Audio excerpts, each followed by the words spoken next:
서울이 띄웠는데 가짜 이렇게 돼 있네요. 네, 맞습니다. 저희 플러스픽 시간에도 전해드린 적이 있는데 지난해 11월이죠. 서울 여의도에서 드론 택시가 한강 상공을 7분 정도 날았다 이런 소식 전해드렸고 네. 이게 한국산이 아니고 중국산이었다 이렇게 좀 말씀을 드렸습니다. 그렇죠. 왜 한국산 드론이 없느냐 이런 지적도 있었는데 이게 가짜라는 겁니까? 네, 맞습니다. 중국 이항사가 개발한 기체였고요. 이걸 3억 원을 주고 서울시에서 시연 행사에 투입했다 이렇게 좀 전해드렸는데 이 이항이 사기업체라는 공매도 리포트가 좀 발행이 됐습니다. 이항이 기술 조작과 가짜 계약으로 주가를 뻥튀기 했다는 내용을 담고 있습니다. 기술 조작과 가짜 계약이요? 네, 맞습니다. 이 리포트가 이항의 본사와 공장 또 이항과 계약을 맺은 업체를 직접 가보고 쓴 것으로 알려졌는데요. 네. 이항과 계약을 맺은 쿤상이라는 곳이 있었는데 여기가 계약을 맺기 9일 전에 설립된 회사고 또 웹사이트 주소도 호텔로 되어 있는 실체가 없는 회사라는 주장이 나왔고요.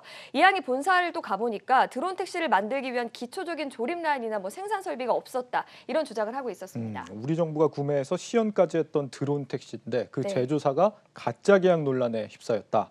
이항이라는 회사에 직접 투자한 사람들도 많았다면서요. 손실이 컸겠습니다. 네, 맞습니다. 일단 이항은 지난 12일에 최고가를 찍으면서 올해 들어서만 487% 넘게 급등을 했습니다. 그런데 이 리포트가 나오고 나서 주가가 폭락해서 하루 만에 시총이 2조 7,400억 원 정도 증발을 한 상황인데요. 문제는 말씀하셨던 것처럼 서울시에서 실증 행사를 하면서 국내 투자자들도 이항 주식을 굉장히 많이 사들였다는 겁니다. 16일 기준으로 국내 투자자들은 이항 주식을 6,051억 원어치나 순매수했는데요.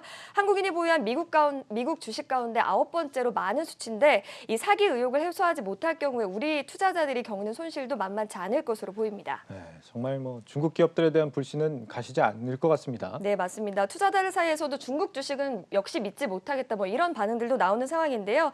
일례로 나스닥에 상장된 중국 기업인 루이싱 커피는 매출을 조작한 사실이 밝혀지면서 상장 폐지가 되기도 했고요. 앞서 중국판 넷플릭스로 불리는 이 아이차이와 또 TAL 에듀에이션 역시 주가를 부풀리기 혐의를 받으면서 주가가 크게 하락한 적이 있습니다. 이렇게 중국 기업들에 대한 불신으로 향후 중국 기업들의 해외 IPO에도 타격을 받을 수 있다 이런 지적들도 나오는 상황입니다. 네, 플러스픽 이지우 기자와 함께했습니다.